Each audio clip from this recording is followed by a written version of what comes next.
I need a new jacket for my meeting on Thursday. Would you come and help me choose something? But you know I'm not good at choosing clothes. Come on, I'll buy you a coffee at Mario's.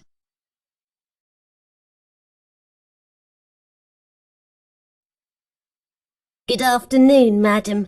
How may I help you? I want a jacket for an interview. Something smart. I have something that will suit you perfectly. You take a size 12, don't you? What do you think of this? It's wool and silk. It's fabulous. May I try it on, please?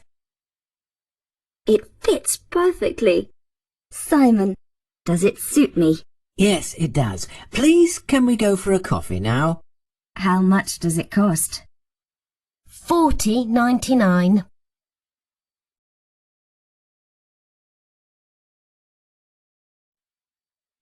So tell me, how was your holiday? We visited my aunt in Portsmouth. It was fun. We stayed in a nice bed and breakfast near her flat, and we explored the tourist attractions. You know, the Victory, the D-Day Museum, the beach, that kind of thing. We were really lucky with the weather. It rained only once. We wanted to go to the Isle of Wight, but it wasn't possible. We only had a week, and time flies when you're having fun.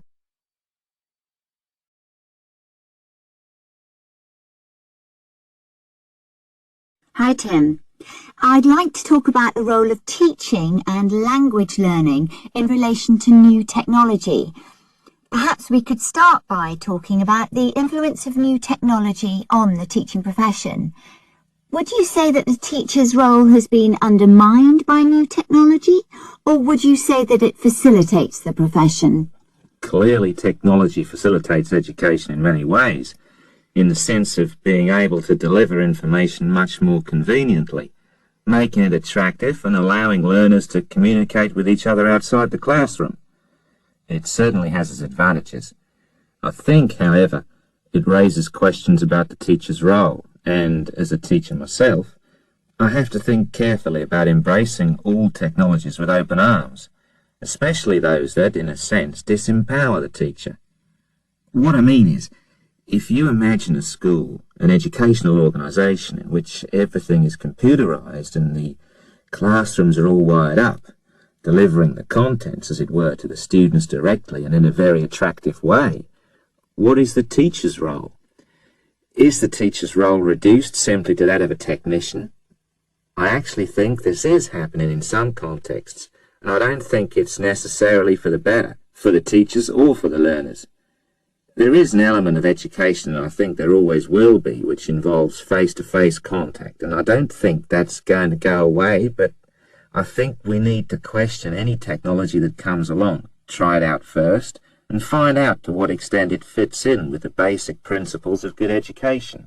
And in terms of language learning specifically, some people would say that the development of new technology meant that there are now an awful lot of people out there learning languages without a teacher at all. Do you think good learning can be achieved that way? Well, there have always been students who've learnt languages without teachers, because they've been motivated, because they're in the right place, because they have the kind of skills and abilities which allow them to make the most of the environment that they're in. But there are just as many learners who need teachers, guidance and well-chosen materials, and it's true that many of these learners will sometimes gravitate to online learning simply because they're not near a place where they can learn in a classroom setting, or they find it's actually more convenient to study online.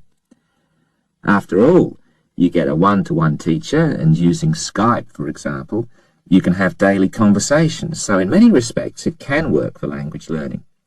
But at the end of the day, I don't believe this can replace true personal contact. It may work well for subjects such as mathematics or history, but language is different.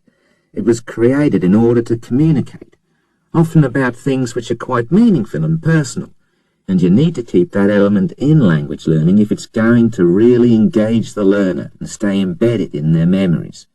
Simply sitting in front of a computer and just reading texts or using online dictionaries or whatever doing grammar exercises. I don't really think that's a way forward.